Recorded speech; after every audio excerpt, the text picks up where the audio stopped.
Hello నమస్కారం, welcome back to orange oven. నేను దివ్య.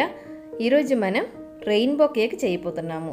చాలా కలర్ఫుల్గా ఉండే కేకే ఇది, కానీ చాలా టైం టేకింగ్ ప్రాసెస్ కూడా. మనం 7 కేక్స్ బేక్ చేయాలి కదా, కానీ పిల్లలు చాలా హ్యాపీగా ఫీల్ అవుతారు. ఎలా చేయాలో మనం ట్రై చేసి చూద్దాం.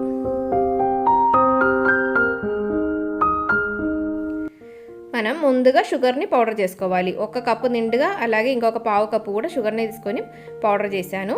ఒక మిక్సింగ్ బౌల్లోకి 5 ఎగ్స్ని అలాగే ఒక పించ్ సాల్ట్ వేసుకొని దానిలోకి షుగర్ పౌడర్ కూడా వేసుకొని మంచిగా బీట్ చేసుకోవాలి. ఒక 3-4 మినిట్స్ మంచిగా బీట్ చేసిన తర్వాత, అంటే ఫ్రోతీగా అయిన తర్వాత 1.5 టీ స్పూన్ దాకా బేకింగ్ పౌడరు, ఇంకా ఒక 1/2 టీ స్పూన్ దాకా బేకింగ్ సోడా కూడా వేసుకొని ఒక పావు కప్పు దాకా వెజిటబుల్ ఆయిల్, నేను సన్ఫ్లవర్ ఆయిల్ వేస్తున్నాను. ఇవి అన్నీ వేసిన తర్వాత ఒకసారి బీట్ చేసుకోవాలి. ఒక హాఫ్ మినిట్ చాలు. తర్వాత 1.5 టీ స్పూన్ దాకా వానిలా ఎసెన్స్, అలాగే 1.5 కప్పు దాకా మైదా పిండి. నేనే తీసుకునే కప్పు 250 mlది కప్పే. మామూలుగా అయితే మనకి ఏదైనా వాటర్ తీసుకునే గ్లాసు వాడుకోవచ్చు. దాంట్లోకి ఒక 100-150 ml దాకా మిల్క్ పోసుకోవాలి. అది నేను కరెక్ట్గా అమౌంట్ ఎందుకు చెప్పట్లేదంటే, మన బాటర్ది కన్సిస్టెన్సీ బట్టి మనం కొంచెం అడ్జస్ట్ చేసుకోవాలి. థిక్ అయ్యే కొద్దిగా మనం వాడుకోవాలి. ఓవర్గా థిక్గా ఉండకూడదు, ఓవర్గా లూజ్గా ఉండకూడదు. జస్ట్ బీటర్తో మిక్స్ చేస్తున్నాను, బీట్ చేయట్లేదు. నేను 6 ఇంచ్ది కేక్ ట్రే తీసుకున్నాను. దాంట్లో ఒక బటర్ పేపర్ని లైన్ చేసుకోవాలి. ఒక డ్రాప్ ఆయిల్ అన్ని చోట్ల వచ్చేటట్టు లైన్ చేసి పక్కన పెట్టిన తర్వాత, మనకి ఫుడ్ కలర్స్ కావాలి. మంచి ఫుడ్ గ్రేడ్ది కలర్స్ వాడుకోండి. నేను పాపులర్ది కలర్స్ వాడుతున్నాను. మనకి 7 కలర్స్ కావాలి. మన రెయిన్బోకి వచ్చినట్టు 7 కలర్స్ తీసుకుంటున్నాను. మనం రెడీ చేసిన కేక్ బ్యాటర్ వచ్చేసి 1.5 kg కేక్ ఉంది. దాన్ని 7 పోర్షన్గా డివైడ్ చేసిన తర్వాత దానిలో మనకు కావాల్సిన కలర్స్ వేసుకొని మిక్స్ చేసుకోవాలి. Violet, IndiGo, blue, green, orange, red, yellow, అలాగే అన్ని కలర్స్ వచ్చేటట్టు మనం రెడీ చేసుకోవడమే. నేను కుక్కర్లోనే బేక్ చేయబోతున్నాను. ఒక్కొక్క లేయర్గా బేక్ చేసుకోవాలి. ఒక లేయరు రెడీ అవ్వడానికి 10-15 మినిట్స్ పట్టిద్ది. ఆ కేక్ బేక్ అయినప్పటికీ నెక్స్ట్ బ్యాటర్ మనం ప్రిపేర్ చేసి పెట్టుకోవాలి.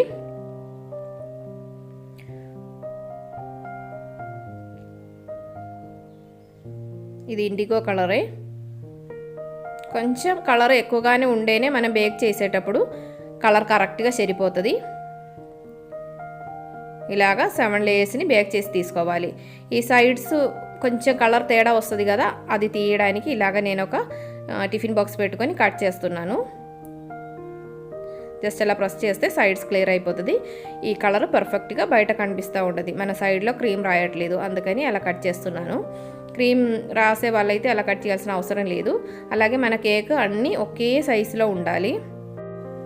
చాలాసారి బేక్ చేస్తున్నాం కాబట్టి సైడ్స్ తేడా వస్తే మనం ఇలా కట్ చేసుకుంటే ఒకే సైజు వస్తుంది. ఇలా సైడ్స్ తీసేస్తున్నాను. ఇప్పుడు మనం అన్ని కలర్స్ బేక్ చేసి అలాగే సైడ్స్ అన్ని కట్ చేసి పెట్టేశాను. ఇప్పుడు మనం ఇది ఫ్రోస్టింగ్ చేయడం మొదలు పెట్టుకోవాలి. ముందు మనం క్రీమ్ని విప్ చేసి తీసుకోవాలి. ఒక కప్పు విప్పింగ్ క్రీమ్ని తీసుకొని 5-7 మినిట్స్ దాకా బీట్ చేసుకోండి. చాలా స్టిఫ్గా ఉండే విప్పింగ్ క్రీమ్ రెడీ అవుతుంది. అప్పుడు మనం ఒక పైపింగ్ బ్యాగ్లో వేసుకొని ఫ్రోస్టింగ్ చేస్తే బాగుంటుంది, ఈజీగా ఉంటుంది మనకి. టిప్ కొంచెం కట్ చేస్తున్నాను, ఓవర్గా కట్ చేయట్లేదు. ఇది రెడీ చేసిన తర్వాత రోలింగ్ టేబుల్ మీదకి ఒక కేక్ బోర్డు పెట్టుకొని దాని మీదకి ఒక్కొక్క లేయర్గా కేక్ని పెట్టుకొని ఐసింగ్ చేసుకోవాలి.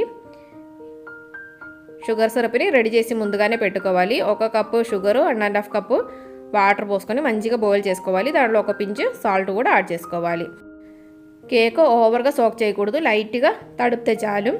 ఓవర్గా సోక్ చేస్తే మన కేక్ హైట్ ఎక్కువ ఉంటుంది కాబట్టి ప్రెస్ అయిపోతుంది, అలాగే షేప్లెస్ అయిపోతూ ఉంటుంది. అందుకని లైట్గా ఒక్కొక్క లైన్ విప్పింగ్ క్రీమ్ వేసుకోవాలి. అలాగే లైట్గా షుగర్ సిరప్లో సోక్ చేసుకోవాలి. నెక్స్ట్ లేయర్ పెట్టుకోవాలి. అది కూడా జస్ట్ షుగర్ సిరప్లో సోక్ చేసుకుంటే చాలు. షుగర్ సిరప్ వేయకపోయినా ఏం కాదు, కానీ ఓవర్గా అయితే మాత్రం ప్రాబ్లం అయిపోతుంది. మనం జస్ట్ 6 ఇంచ్ ట్రేలోనే కేక్ బేక్ చేసాము. హైట్ ఓవర్ అయితే కింద అంతా షేప్లెస్ అయ్యి ప్రెస్ అయిపోతూ ఉంటుంది, అందుకని జాగ్రత్తగా చేసుకోవాలి.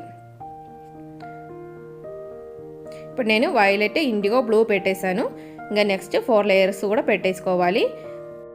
రెయిన్బో కేక్ని మనం చాలా రకాలుగా డెకరేషన్ చేసుకోవచ్చు. మొత్తం విప్పింగ్ క్రీమ్తో కోట్ చేసిన తర్వాత కలర్స్ అన్ని మిక్స్ చేసుకొని డెకరేషన్ చేసుకోవచ్చు. లేకపోతే ఇలాగా ప్లెయిన్గా సైడ్స్ అంతా కట్ చేసిన తర్వాత అన్ని కలర్స్ బయట కనిపించేటట్టు జస్ట్ పైన మారేకి కోట్ చేసుకొని చేసుకోవచ్చు.